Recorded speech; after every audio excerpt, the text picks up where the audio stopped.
तो बड़ा आज हम पढ़ने जा रहे हैं अपना अगला टॉपिक जिसका नाम है लाइसोसोमल स्टोरेज डिजीज LSD। इसको शॉर्ट फॉर्म में कहते हैं LSD। लाइसोसोम के अंदर जो बीमारियां होती हैं वो हम आज वाले लेक्चर में डिस्कस करेंगे। बेटा ये आपका लाइसोसोम का पार्ट 2 है। पार्ट 1 आपका लाइसोसोम की स्ट्रक्चर, कंपोजिशन, काम वो हम पहले भी डिस्कस कर चुके हैं। वो लेक्चर आपका पार्ट 1 आपके इस चैनल पे अपलोड हो चुका है, वो थोड़ा आप देख लें, फिर ये टॉपिक आपको आगे समझ में आ जाएगा। उसमें हमने ये पढ़ा था कि बेटा लाइसोसोम एक स्पेशल ऑर्गेनेल है जो आपके सिर्फ और सिर्फ एनिमल सेल के अंदर ही होता है, जानवरों के अंदर ही होता है, जानवरों के अंदर। बाकी ये लाइसोसोम प्लांट है, फंजी है, एल्गी है, इन जानदारों में एब्सेंट होता है। तो इन जानदारों में लाइसोसोम अगर एब्सेंट है तो इसमें खाना, जम्स, ये चीज़ें कौन डाइजेस्ट करता है? तो इनके अंदर बेटा वो चीज़ें डाइजेस्ट करने वाला होता है वैक्यूल। याद रखना बेटा, प्लांट, एल्गी, फंजी, इन जानदारों के अंदर, सेल के अंदर आपका गोल्गी बॉडी जो है वो वेजिकल बनाता है और इस वेजिकल को हम कहते हैं वैक्यूल्स। और ये वैक्यूल्स के अंदर ही एंजाइम होते हैं, सेम जो लाइसोसोम के अंदर होते हैं। तो प्लांट, एल्गी और फंजी के अंदर वैक्यूल होता है, वो वैक्यूल लाइसोसोम वाला काम करता है, ठीक है ना बेटा। और वो वैक्यूल फूड को डाइजेस्ट करता है, खाने को तोड़ता है, खाना तोड़ने के बाद वो वैक्यूल खाना देगा साइटोप्लाज्म को, फिर बाकी जो बचा कुछ गंद होगा वो गंद वो वैक्यूल बाहर निकालेगा, सिंपल। तो ऐसे उनमें वैक्यूल होता है लाइसोसोम की जगह पे जो काम करता है, ठीक है बेटा। बाकी ये लाइसोसोम आपके प्रोकैरियोटिक सेल यानी कि बैक्टीरिया और साइनोबैक्टीरिया में एब्सेंट होता है, तो उनमें ये काम, उसके अंदर सेल मेम्ब्रेन होती है जो यूँ फोल्ड खाती है अंदर, और उसके अंदर सेल मेम्ब्रेन होती है जो यूँ फोल्ड खाती है, उस फोल्ड को हम कहते हैं मीजोसोम्स। ये काम वहाँ पे ये मीजोसोम करता है, ठीक है बेटा। तो अपने टॉपिक पे आते हैं बेटा। लाइसोसोमल स्टोरेज डिजीज जो होती है, ये नाम से ज़्यादा हो रहा है, ये लाइसोसोम में स्टोरेज की वजह से होती है, खाना अंदर आने की वजह से ये बीमारियां होती हैं जिसको हम कहते हैं लाइसोसोमल स्टोरेज डिजीज। अब इसका कारण क्या है कि लाइसोसोम में ये बीमारियां होती हैं? इसका कारण बेटा मुख्य कारण है इसका म्यूटेशन। म्यूटेशन होती है चेंज इन डीएनए। जब हमारी बॉडी में डीएनए डैमेज हो जाएगा या जीन्स खराब हो जाएगी या जीन्स काम करना ही छोड़ दे एंजाइम को बनाने का, तो अपनी बॉडी में बीमारियां होंगी। अब मिसाल है बेटा, ये अपनी बॉडी में सेल है और सेल में न्यूक्लियस है, न्यूक्लियस में डीएनए है। अब इस डीएनए में ये जीन खराब हो गई है।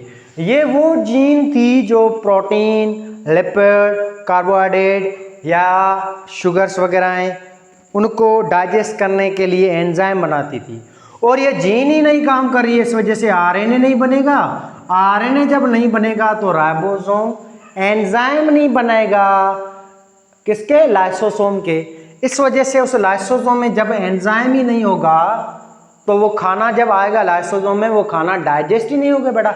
वो खाना आता जाएगा लाइसोसोम में, इसकी नतीजे लाइसोसोम ये स्वेल हो जाएगा और फाइनली बस्ट हो जाएगा। तो ये बीमारियां जो होती हैं ये लाइसोसोम में एंजाइम के ना होने की वजह से होती है। लाइसोसोम में 40 किस्म के कैटालिटिक या हाइड्रोलाइटिक एंजाइम होते हैं जो खाने को, जम्स को तोड़ते हैं या डाइजेस्ट करते हैं। अब मिसाल है, लाइसोसोम में एक एंजाइम है जिसका नाम है लैपेस। अगर ये बेटा लाइसोसोम में लैपेस एंजाइम ना हो तो क्या होगा? लिपिड तो आता है सेल में, इस लिपिड को तोड़ने वाला कौन सा ऑर्गेनेल होता है? लाइसोसोम होता है। ये सेल में ये लिपिड आ गया है, जब लिपिड आएगा ना लाइसोसोम में तो लिपिड जमा होता जाएगा लाइसोसोम में, और लाइसोसोम सोयल हो जाएगा, फाइनली बस्ट हो जाएगा। इसके नतीजे में ये बीमारियां होंगी जिसको हम लाइसोसोमल स्टोरेज डिजीज कहते हैं। अगर यहाँ पे लैपेस एंजाइम होता ना तो वो लाइसोसोम को बस्ट होने नहीं देता। जो भी लिपिड आता उस लिपिड को ये लैपेस एंजाइम डाइजेस्ट करता जाता और उसको कन्वर्ट करता प्रोडक्ट में, यानी कि फैटी एसिड और ग्लिसरॉल यानी कि मोनोमर में। फिर ये मोनोमर ये लाइसोसोम रिलीज करता साइटोप्लाज्म में। लाइसोसोम कभी भी सोयल नहीं होता, एबनॉर्मल फूड कभी भी नहीं आ पाता लाइसोसोम के अंदर अगर एंजाइम होते तो, ठीक है बेटा। तो एंजाइम की कमी की वजह से बीमारियां होती हैं, और ये बीमारियां खानदानी बीमारियां हैं। बाप के अंदर है तो ये सेम जीन्स, यही जेनेटिक मटेरियल उसके बेटे में जाएगा। इस वजह से अगर बाप में ये बीमारी है तो आगे बेटों में जाएगी। या मिसाल है, अब बाप जो है वो नॉर्मल है, उसके अंदर मिसाल म्यूटेशन आ गई है अभी, और ये म्यूटेशन उसके अंदर जम सेल में चली गई है या जम सेल में म्यूटेशन आ गई, और जम सेल ये बाप का जाएगा बेटे के अंदर। तो ऐसे वो बाप का जेनेटिक वाली गंदा वाला ये बेटे में आ जाएगा।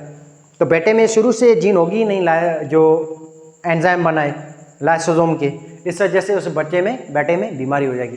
तो इस वजह से ये जो भी बीमारियां इसको हम कहते हैं खानदानी बीमारियां, हेरिडिटी डिजीज या हेरिडिटी डिजीज को दूसरे नाम से हम कहते हैं कंजेंशनल डिजीज या जेनेटिकली ट्रांसफर डिजीज। ठीक है बेटा।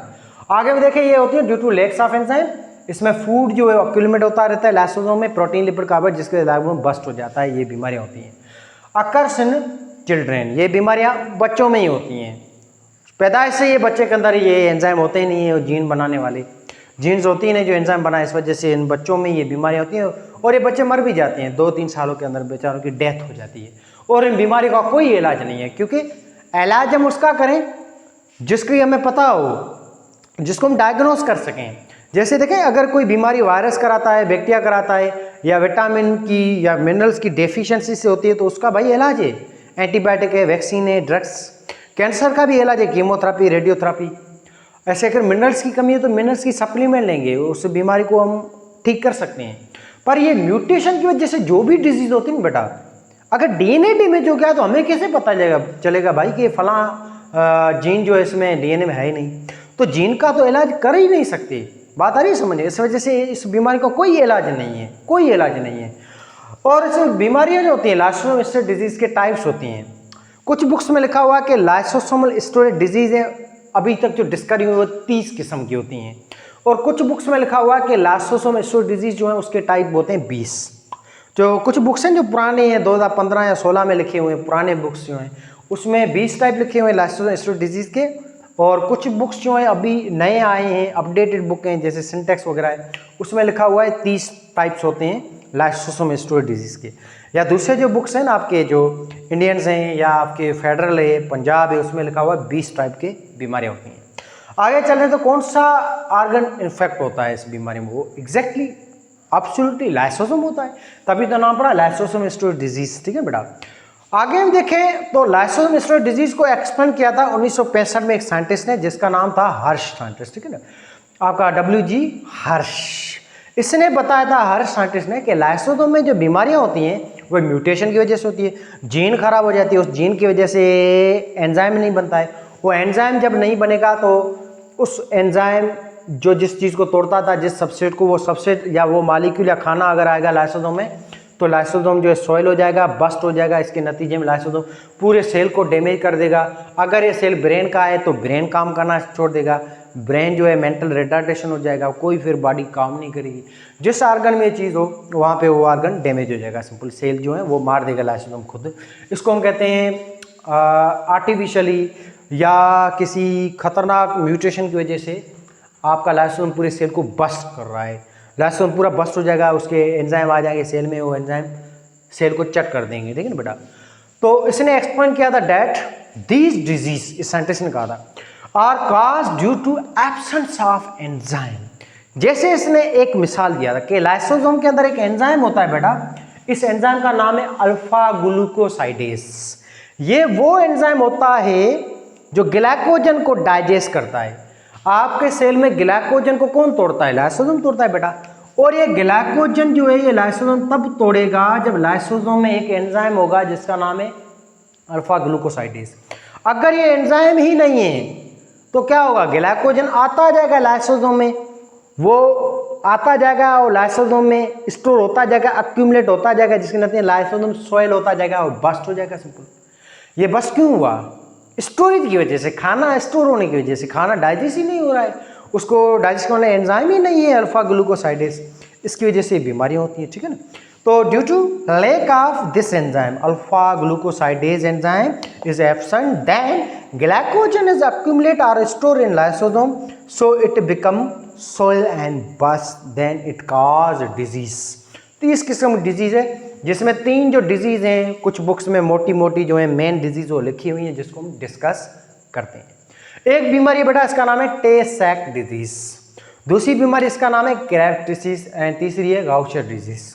ये तो तीनों ही बीमारियां, ये बीमारियों का नाम साइंटिस्टों के नाम के हिसाब से, ये साइंटिस्ट है क्रेव है, गौशर है, ये सैक है, इन्होंने ये बीमारी को डिस्कवर किया था, तो उनके नाम के ऊपर ये बीमारी को भी नाम रखे गए हैं, जो डिस्कवर थे ना इस बीमारी के, उसके ही नाम रखे गए इस बीमारी को, ठीक है।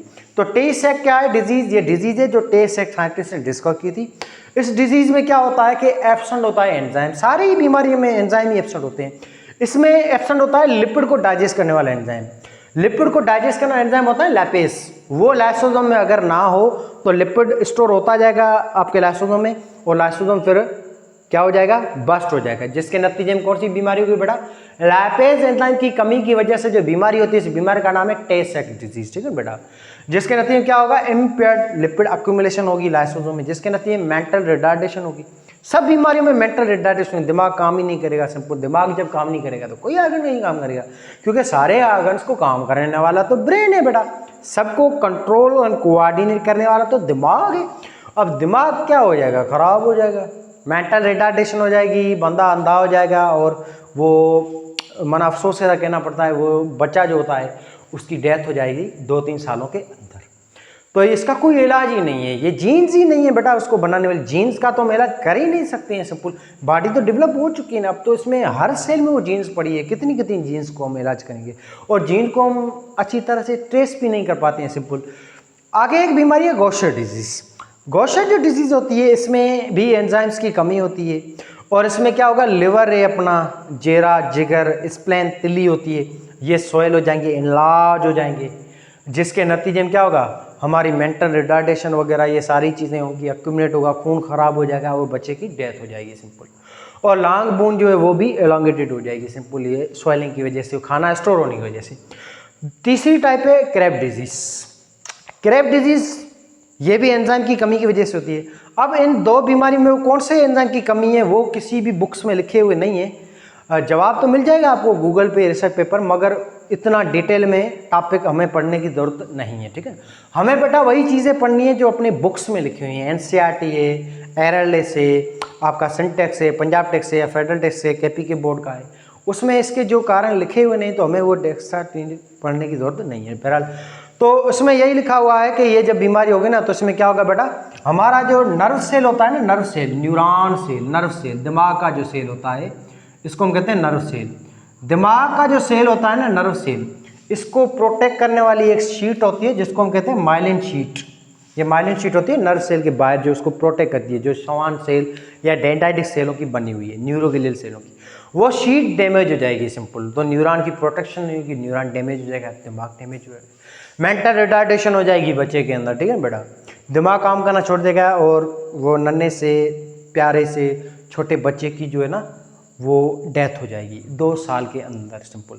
और कोई इस बीमारी का इलाज नहीं है, ये जेनेटिक डिजीज का कोई ट्रीटमेंट नहीं है तक, कुछ की ट्रीटमेंट डिस्कवर हो चुकी हैं, कुछ की अभी तक नहीं है। लाइसोसोम डिजीज की अभी तक कोई ट्रीटमेंट फिलहाल ये म्यूटेशन की वजह से इसका कोई प्रॉपर इलाज अभी मौजूद नहीं